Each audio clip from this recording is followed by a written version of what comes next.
가을 햇살이 너무 좋습니다. 자,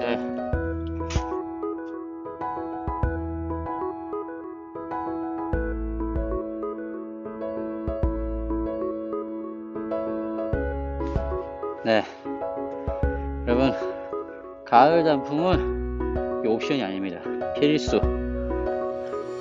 하나님이 만드신 아름다운 자연을 보면서 감사하고 기뻐하고, 정말 너무 예쁘네요. 영상으로는 담을 수 없는 그런 아름다움이 있습니다. 와, 네.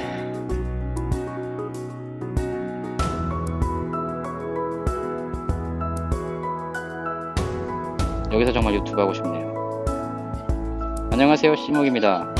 이렇게 딱 하고 싶은 곳이네요. 여러분 안녕하세요, 씨목입니다. 오늘은 산상수훈에 대해서 조금 더 이야기를 해보려고 합니다. 산상수훈에 참 좋은 이야기들이 많잖아요.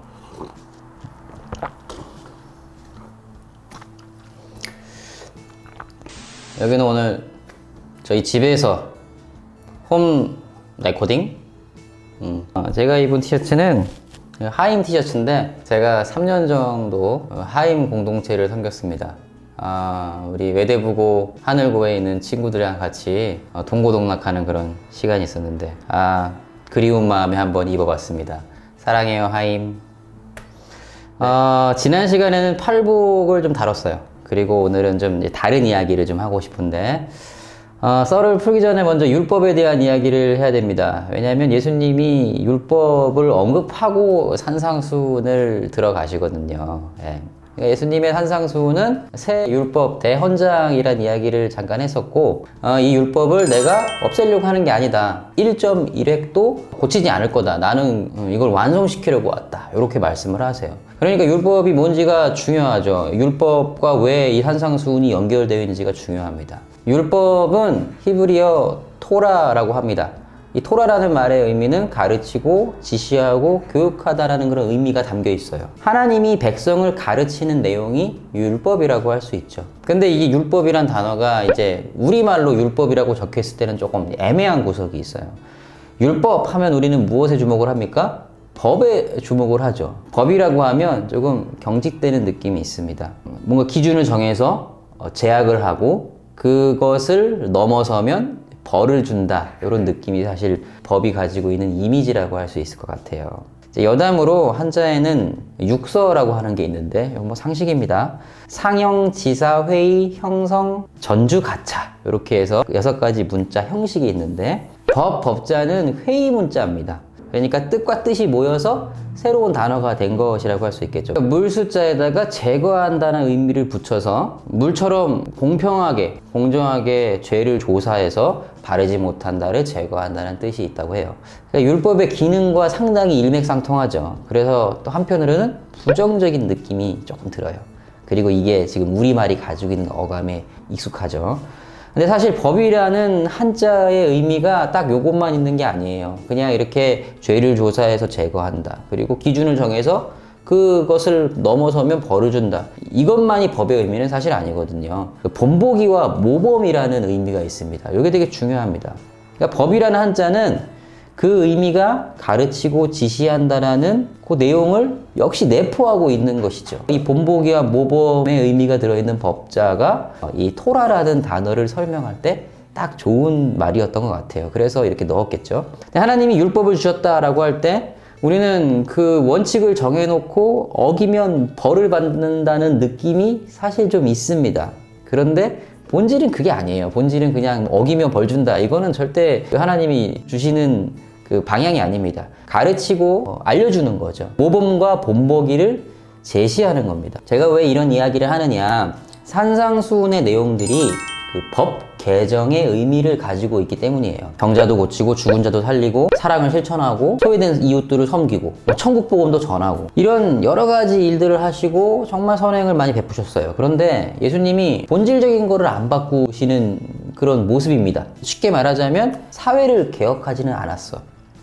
그냥 그대로 두신 거죠. 뭐 로마 제국이 어떻게 흘러가든 유대 사회의 정치 종교가 어떻게 왜곡되어 가든 그런 거를 고치지는 사실 않았어요. 뭐 성전 척결 사건이 엄청 유명한데 성전에 가서 막 장사하는 사람들 막 채찍으로 막 엎고 난리를 치셨어요. 그런데 제도를 개선하거나 변화에 필요한 어떤 근본적인 대안을 제시하지는 않으셨다라는 거예요. 예수님은 그렇게 미시적인 접근만 했는가? 요게 우리에겐 약간 숙제라고도 할 수 있겠죠. 그런데 예수님이 대신 사람들의 근본적인 생각과 사고를 바꾸는 그런 일을 하셨다라는 게 중요합니다. 유대 사회에 또 하나님 백성들이 이루는 공동체에 필요한 기준과 가치를 새로 정리하시는 거죠. 저는 이게 헌법 개정, 개혁의 의미가 있다라고 생각을 해요. 이걸 건드리신 게 진짜 중요한 거죠. 왜냐하면 유대인들은 율법을 가지고 뭐 수천 년을 살았어요. 앞으로도 수천 년을 살지도 모르는 사람들이고, 이 사람들이 생각하고 있는 하나님의 어떤 기준이라는 게 있습니다. 만약에 예수님께서 이것을 건드리지 않았다 그러면 지금 우리가 예수님을 믿을 때, 하나님을 믿을 때 아마 되게 복잡해졌을 가능성이 큽니다. 그런데 예수님이 이걸 다 정리해 버리신 거예요.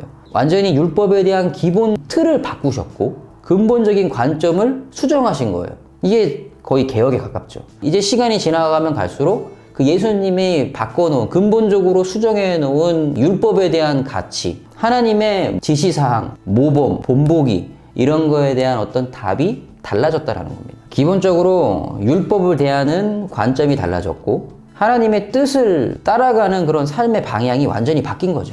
신앙의 기준이 달라진 겁니다. 자, 영상 이어서 갑니다. 사실 사도행전만 가도 성도들이 갑론을박하는 장면이 등장합니다. 헬라인이 있잖아요. 그러니까 이 비유대인들이 예수님을 믿게 됐는데 이 사람들에 대한 신앙 기준이 없었거든요. 자기들은 그동안 할례도 하고 뭐 율법도 지키고 하나님 말씀의 기준에 따라 사람들을 처벌하기도 하고 그렇게 살았는데 이걸 그대로 가져올 수 없다는 걸 알았습니다. 이게 불가능한 일이잖아요. 그런데 예수님이 산상수훈을 통해서 그 기본적인 가이드라인을 주셨다고 할 수 있어요. 이게 몇 가지만 살펴봐도 답이 나옵니다. 우선 토라, 그러니까 모세 오경의 입장으로 점검을 하게 되면 삶에 문제가 많이 생깁니다. 왜냐하면 어떤 범죄를 저질렀을 때의 처벌 기준이 세상이랑 완전 다르기 때문이에요. 살인, 폭행, 간음, 뭐 기타 여러 등등의 문제들에 대해서 기본적인 접근이 다릅니다. 해결 방식도 다르고, 심지어는 부모님께 불효했다, 함부로 대했다 그러면 돌로 쳐 죽이는 게 토라의 법 조항이에요. 그런데 예수님이 산상수훈을 통해서 그 판단 기준을 통째로 바꿔버리십니다.